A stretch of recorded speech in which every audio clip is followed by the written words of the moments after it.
There's a certain evil in the air. This is Tim Senior James Straight Talk, powered by Online Big Blue LLC. Want to talk about? Well, should be my neighbors heading to the Travis Scott concert on Wednesday night.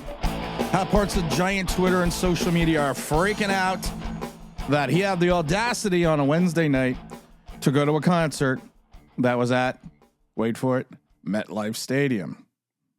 And he didn't practice on Thursday. Oh my God. I love all these guys. I love all these YouTubers and all these pundits on Twitter who basically maybe was a third stringer in high school, sitting there telling us how you can't do these things. Oh, okay. You know, it's funny. These are the same idiots that probably ran OBJ out of town. So the news is, and I woke up this morning, and you know, I thought it was interesting because Wednesday night I went to the Knicks game. And I was on the 4-something train. I was on the 318 train going to Penn Station on the Northeast Corridor. And I found it interesting on a Wednesday afternoon, there was this kind of weird crowd on the train. There was all these young girls in these skimpy outfits. And I asked one of them where she was going. She's like, well, we're going to the Travis Scott concert. And I thought to myself, why the hell is Travis Scott having a concert on Wednesday night? And then I was like coming back home on the midnight train. All these people were leaving the concert, and they all evidently seemed like everyone had a very good time. Well, evidently, Malik Nabers and Isaiah Simmons were partying at the track. And I love it because it's not they weren't just at the concert. They were partying at the concert. Those bastards were partying like it was 1999. There's a video of Nabers leaving the concert. And the video show Nabers, and he's with Isaiah Simmons, and they're chanting his nickname and blah blah blah blah blah. And I love it because now you have the people on social media like going saying, yeah, flashing lights and everything means you can't. Thumping sounds means you can't. I love it. Concert sounds are a great way to cure a head trauma. I'm sure the lights and the sounds worked wonders. Oh, dear Lord. Did people not know all the symptoms of a concussion? Or do people just think it's what they see in the movies? That you have light sensitivity and sound sensitivity and you can't do anything. You got to be in a dark room. You have to be sequestered. Through high school, through Pop Warner High School and college, I probably had at least 9 known concussions. The symptoms are different. One of the things that one of the symptoms physically is always going to be dizziness. Yes, there's dizziness, light sensitivity. You feel nauseous, and sometimes you have double vision. And at times, depending on the severity of the concussion, you can have memory loss. You could, or honestly, you could just have this. You could also just have this groggy, foggy feeling. Like, you know, it's almost like at times like you're in slow motion, like everything's in slow motion, like the mindset of some giant YouTubers, that everyone's in slow motion. It also can make you have all types of ranges of emotions. You could be happy one minute. You could be terribly unhappy the next. You could feel sadness. I used to get pissed off. So I used to get very irritable at people. And then you can also have the thing where basically you just seem like you're dazed. You just seem like you're out of it.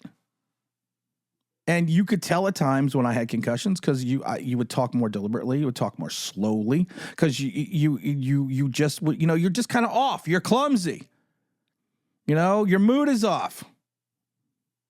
You don't have you're just not that same guy. And yes, you can have headaches, but that is not the only symptom of a concussion, people. Headaches and sensitivity of light is not singularly a symptom of having a concussion.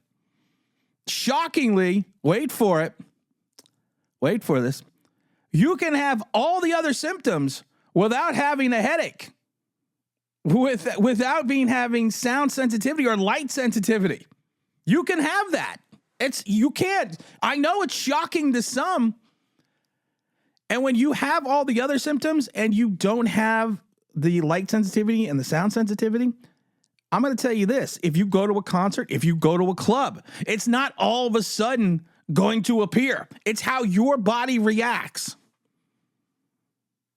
So all the little nannies out there that are upset that he is in the concussion protocol doesn't mean he still can't enjoy his life. He doesn't have to sit in a dark room. Sorry, he doesn't. He wants to go to, he feels well enough to go to a concert. I mean, I don't think it's the brightest thing to do, but if that's what they want to do, if that's what he wants to do and he feels up to it, I'm not going to sit there and tell you he should just sit there and do nothing. The NFL concussion protocol is a weird thing. There's a checklist that they have. And the checklist basically is they go into the protocol. First of all, they go into the protocol if they exhibit any symptoms, or suggest any types of symptoms of a concussion or even like a stinger. Now, the athletic team and the spotter and the team physician and the NFL game officials and everyone else, the coaches, the teammates, everything else, have to basically, go through this whole process. They get basically initiated into the protocol. After all these guys say, yes, you need to be in the protocol. Now, during the game, the player immediately, if he's in the protocol, has to be removed from the sideline, has to be gone, has to be taken out. Now, what happens is you are required to have an evaluation, and they have to demonstrate motor function. I can't remember what is it. They have to do. It's they check for abnormalities in balance and stance and how you stand, if you're stable, what your motor coordination is, if you have any type of you have any issues like I'm having right now. Maybe I have a concussion. If I have any issues with the speech. Oh my God, I went to a Knick game. Oh shit, I knew that happened. I bumped my head on Tuesday. I went to the Knick game, and now I got all these symptoms of concussion. I don't know what the God I'm going to do now. They basically just go through, and the team physician has consulted with everyone else, and then they go through this process, and they're evaluated pretty much every day, and they have a follow-up evaluation, and you really have to sit there and return. Now you have a return to participation. Say that word 10 times fast. Protocol. Now every player that has a concussion must follow the 5 steps of the process to be cleared to fully practice. Okay. I don't remember what the 5 steps are. I know the first one is phase 1 is you're limiting your activity. Phase 2, you do aerobic exercises. Phase 3, it's you do specific football exercises. And then you can do non-contact drills. And then you can do phase 5 is full participation and active clearance. I actually just found it on the website. So you could literally go through this some of these phases without the thought processes that you have. I just hate it because the internet has just made has just dumbed down the population so much. I grew up with the advent of the internet. It's just dumbed down the population because the internet, they go on YouTube, they go on TikTok, they listen to these people and they're like, well, if you have a concussion, you have to have these symptoms. You have to have a headache. You have to have light sensitivity. No, you don't. You don't. Stop. For the love of God, fucking stop. You don't know what you're talking about. And you're a second-team high school football player. Tell me you have a concussion. That tells me shit. You literally can go through this process with, and like I said, OBJ got run out of town because of the fact that he was different. And I was never a fan of the OBJ trade. I know we got in return for it, but I was never a fan of it because you took a premium wide receiver and you dumped him because of the fact that you didn't like his antics. And his antics weren't even bad. He married the net. He showed his enthusiasm on the sideline and his disgust on the sideline. He did stupid things like peeing in the end, pretending he was a dog and peeing in the end zone. And he was in bed with the French model, smoking the alleged cigarette. So his off-field antics were not that bad. And he one of our most premier, athletic, skilled position players, we drove out of town. Management drove out of town because they didn't like the way he was acting. And now you got a kid like Malik Nabers, who all of a sudden he's out with his teammate at an event at the stadium that, wait for it, he plays in the area, wait for it, where he gets his medical treatment in, and he goes out to an event, and you have half the nanny state going fucking crazy. Listen, it's not for me to judge Malik Nabers in reference to what he does off the field. You can judge people what they do on the field because you could see it. You don't know how he's feeling. You don't know where he is in concussion protocol. Like I said, there are 30 different symptoms that you can have. You just don't have light sensitivity and headaches. Yes, that is two of the symptoms, but not every one time you have a concussion do you have that.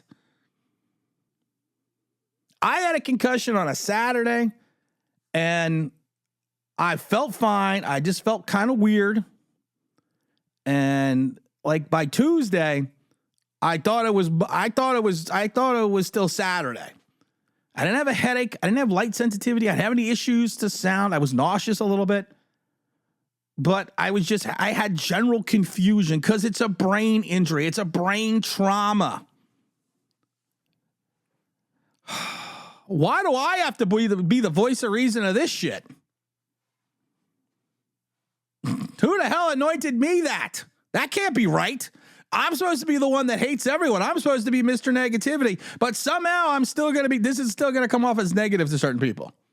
That I'm defending the kid because of the fact that he is just that. He is his first year. He's learning. He's trying to figure out what it is to be a pro. And we're going to sit there and we're going to go, well, he was at a Travis Scott concert. If he was at a Travis Scott concert, still in the concussion protocol on Saturday, before an 8:20 game on a Sunday at home, then I would talk a little bit differently about this. But it was a Wednesday. It was a Wednesday and a concert at the stadium he plays in, where his locker room is, where he gets his medical treatment, where the meeting rooms are, everything else. And people are worried about this. Right now, they're saying there is concerns that he's going to miss the game because he's still kind of at the same spot. But that has nothing to do with him going to a concert. The Knicks podcast got pushed out to Monday. Because I wasn't feeling well. Yeah, I wasn't feeling well. I wasn't feeling well because it was a long Wednesday night. So we're gonna launch it on Monday. It's already done, but we're gonna launch it on Monday. The Giants are still saying the Neighbors in the same spot in the concussion protocol. So it is what it is. So if he plays, he plays. If he doesn't, he doesn't. But just get off the kid's back. Just leave him alone. We anoint play. You have one good game. And you're anointed the next great running back of the Giants. You get targeted 45 times and your quarterback leads you into a concussion and you decide that you're out for a week. So, hey, listen, I'm going to blow off some steam and go to a concert with a teammate. He probably didn't have any symptoms, light sensitivity or the head trauma, the headache. So he decided, hey, let me go to the thing. You don't know. Did he wear earbuds? Did he wear noise canceling earbuds or headphones? We don't know. So, just, I find it funny, and I said it before, and I posted it on Twitter. It was so nice at the Knicks game. Because at the Knicks game, we had the Knicks game, of course, the Knicks crushing the Wizards. We had the Mets winning their series. We had the Yankees winning as well, and we had the Rangers winning. And I even posted that it was such a nice time to be in a place where the fan base wasn't divided about everything. And I've said it before, we all know where this division comes from. And it's never going to go away until that polarizing figure moves on. Oh, we're going to have to do the live stream, I think, on Sunday, 10 a.m., Sunday Giants. Make sure you be there. And as always, don't forget to like, don't forget to subscribe. Don't forget to ring that bell because you want to know why. That'd be awesome.